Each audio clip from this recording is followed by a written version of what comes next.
जो मैं मूल मंत्र मानता हूँ वो है कि सस्टेनेबल डेवलपमेंट तो सस्टेनेबल है।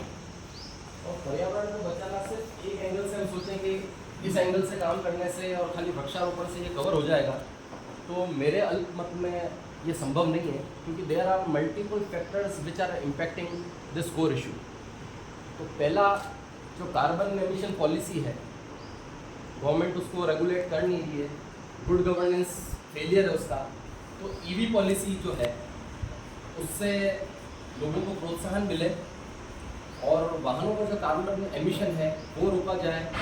इंडस्ट्रियल एमिशन है, खाली एसपीसीबी बोर्ड बना दिया, या अपना स्टेट पोल्यूशन कंट्रोल बोर्ड बना दिया, एनजीटी ट्रिब्यूनल बना दिया, खाली संस्थाओं के बना देने से बुनियादी फर्क आ जाए ऐसा नहीं है। We need to connect man to man and to the environment. तो पहली चीज़ ये जो ईवी पॉलिसी जो है ये आए। शहरों के अंदर जो भीतरी सड़कें हैं वहाँ पर बहुत ज़्यादा कंजेशन है, उसको रेगुलेट करने की ज़रूरत है। किसी बंदे को 2 किलोमीटर जाना तो भी वो कार का उपयोग कर रहा है। जापान में देखिए आप अगर कार पूलिंग है, आप अकेले कार लेके नहीं निकल सकते, है ना। तो इस चीज़ को पहले गवर्नमेंट को रेगुलेट करना पड़ेगा और पब्लिक को इस प्लेटफॉर्म से कनेक्ट करना पड़ेगा। दूसरा, डी टूरिज्म। स्पेन में I would the name just missing from my mind, वहाँ के लोगों ने सड़कों पर उतरकर गवर्नमेंट के खिलाफ मोर्चा खोल दिया कि इस आइलैंड पे मैड्रिड और स्पेन ऐसा कुछ है, ध्यान नहीं आ रहा है, उस आइलैंड पे उन लोगों ने मोर्चा सरकार के खिलाफ ये कहते हुए खोला कि enough tourism is there, we don't need tourism. आज आप उदयपुर में देख लो, whether it is MP, it is Ahmedabad, it is Gujarat, maybe whatever reason is there, liquor policy है, लोग एंजॉय करने आ रहे हैं, वीकेंड पे आ रहे हैं, तो आप देखो आप लोकलाइट होते हुए उदयपुर की सड़कों पे नहीं निकल सकते। तो things are changing in this way. दूसरी चीज़, जब बहुत ज़्यादा लोग आएंगे तो यू नीड टू एकोमोडेट। जैसे इस रूम में 5 जनों के बैठने की जगह, बट फॉर एग्जांपल अगर 25 जन आएंगे तो या तो आप उन्हें नीचे बिठाएंगे या एकोमोडेशन बढ़ाएंगे। तो same is with the city also. Outskirts में आप देखिए रिजॉर्ट्स खुल रहे हैं, क्यों खुल रहे हैं? क्योंकि फुटफॉल ज़्यादा है और उसके चक्कर में फिर पहाड़ियाँ कट रही है। गवर्नमेंट को रेवेन्यू चाहिए एंड ऑफ द डे, और and of the day revenue चाहिए वो आपकी और मेरी जेब से नहीं चलेगा, वो चलेगा कैपिटलिस्ट फॉर्म ऑफ इकोनॉमी से, या जहाँ पर टूरिज्म के नाम पे जो होटल इंडस्ट्री और जो हॉस्पिटलिटी सेक्टर है वो बूम कर रहा है। तो in the name of enhancing the GDP we are exploring and draining this environmental degradation. इसको हमको समझना पड़ेगा। राणा साहब ने बहुत अच्छी बात बताई कि कैसे हम इनको पौधों को कैसे सस्टेन करा और कैसे कवरेज करा, खाली पेड़ पौधे लगा देने से काम नहीं चलेगा। मैं इनकी बात में एक बात और जोड़ना चाहूँगा, संस्थाओं का काम है कि एक डिमार्केशन पॉलिसी को भी रेगुलेट करें। शहर के कौन सा एरिया ऑक्सीजन पॉकेट रहेगा, कौन सा एरिया अर्बनाइजेशन के लिए है, कौन सा एरिया झीलों का है। मैडम ने बोला वेटलैंड्स के बारे में 2017 के बायलॉज आए हुए हैं, वेटलैंड्स के पास में आप कोई कंस्ट्रक्शन नहीं कर सकते। कौन सी चिड़िया वगैरह जो बाहर से आ रहे हैं, कौन से मतलब जो प्रवासी पक्षी है वो आ रहे हैं।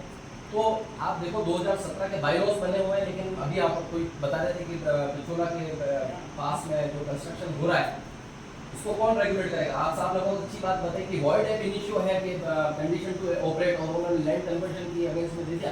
This is the fit case for suo motu cognizance of before the honourable court. मैं डॉक्टर पुष्पेंद्र सिंह जी भाटी साहब, who is adorning the chair as Rajasthan high court जज, I am from his chamber, I take it proud. Gulab Kothari साहब ने 2014, जिस समय I was at the threshold of my career in the legal scenario, उस समय गुलाब कोठारी साहब ने केल लगाई कि साहब कारपेट एरिया कितना होगा, जो फ्लोर प्लान से उसमें सेटबैक एरिया कितना होगा, ऑक्सीजन पॉकेट्स कितने होंगे, और बायलॉज के अंदर आप जो इसकी कंपाउंडिंग करते हो वो कहाँ पर पॉसिबल और कहाँ पर पॉसिबल नहीं है, उसको चैलेंज करते हुए उन्होंने गवर्नमेंट को एक तरीके से चैलेंज कर दिया।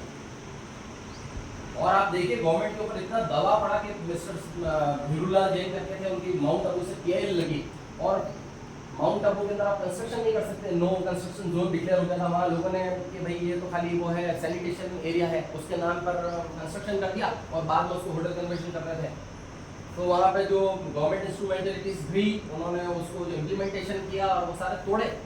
तो the thing is that just in the name of saving the environment और in the name of this plantation we can not save the environment as a whole. दूसरे कई सारे फैक्टर्स हैं, टाउन प्लानिंग हो गया आपका, आपने कोई लैंड है इसमें पेड़ पौधे थे कि साहब इसका कन्वर्जन नहीं हो सकता, धीरे धीरे आप पिछली बार बता रहे थे पेड़ काट दिया और फिर वहाँ पे एग्रीकल्चर शो कर दिया, फिर 2-3 फसल आपने शो कर दी, फिर एग्रीकल्चर लैंड कन्वर्जन हो गई। तो ये चीज़ हमको रोकनी पड़ेगी, हमको स्ट्रेट जैकेट फॉर्मूला बताना पड़ेगा। This is the demarcation, this is the delimitation policy, these are the limits, we can not convert at any point of time. ऐसा डिक्लेरेशन हमको देना पड़ेगा। 5 साल पहले यहाँ पेड़ उग रहे थे और 7 साल बाद कोई दूसरी सरकार आई, कन्वर्जन हो गया और अगले 5 साल में हमारा रिजॉर्ट है और आप और हम छुट्टी मनाने जा रहे हैं। This is not going to happen. तो सस्टेनेबल डेवलपमेंट हमको करना पड़ेगा, डिमार्केशन करना पड़ेगा, and we need to club the government instrumentalities and the agencies for the good governance. Just in the name of plantation we can not save. This is the hard time, this is the need of the hour, this is the very high and right time. अगर अभी नहीं होगा तो फिर कभी नहीं हो पाएगा। इसलिए संस्थाओं को जोड़ना, जरूरत पड़े तो उनको चैलेंज करना। और मैं उदयपुर का यहाँ का नेटिव हूँ, इसलिए मुझे बहुत ज़्यादा तकलीफ होती है। मैं टूरिस्ट से मेरा कोई 1-on-1 कुछ नहीं है, ठीक है। यहाँ की इंडस्ट्रीज और होटेलियर जब वो आ जाएंगे, साहब आपको क्या तकलीफ है, we are operating the business and generating the revenue. लेकिन एंड ऑफ द डे क्या चीज़ है, मैं शाम को 5 बजे बाद अगर निकलना चाहूँ तो मैं नहीं निकल सकता with my car. I need to इधर on foot or with the 2-व्हीलर। क्यों? क्योंकि बाहर के, मैं नाम नहीं लेता किसी स्टेट का, लेकिन इतनी गाड़ियाँ मिल जाएंगी आपको। और लोग क्या करते हैं, आउटसाइड रिजॉर्ट्स जाके रुकते हैं, आउटस्कर्ट्स में रुकते हैं, लीगल पार्टी करते हैं, बदमाशी करते हैं, क्राइम भी बढ़ी रहा है।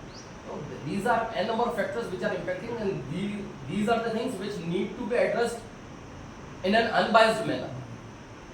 इसलिए खाली कि हम इनको इंक्लूड कर लें, उनको इंक्लूड कर लें, in my short opinion, it is not going to affect or impact where we want to go.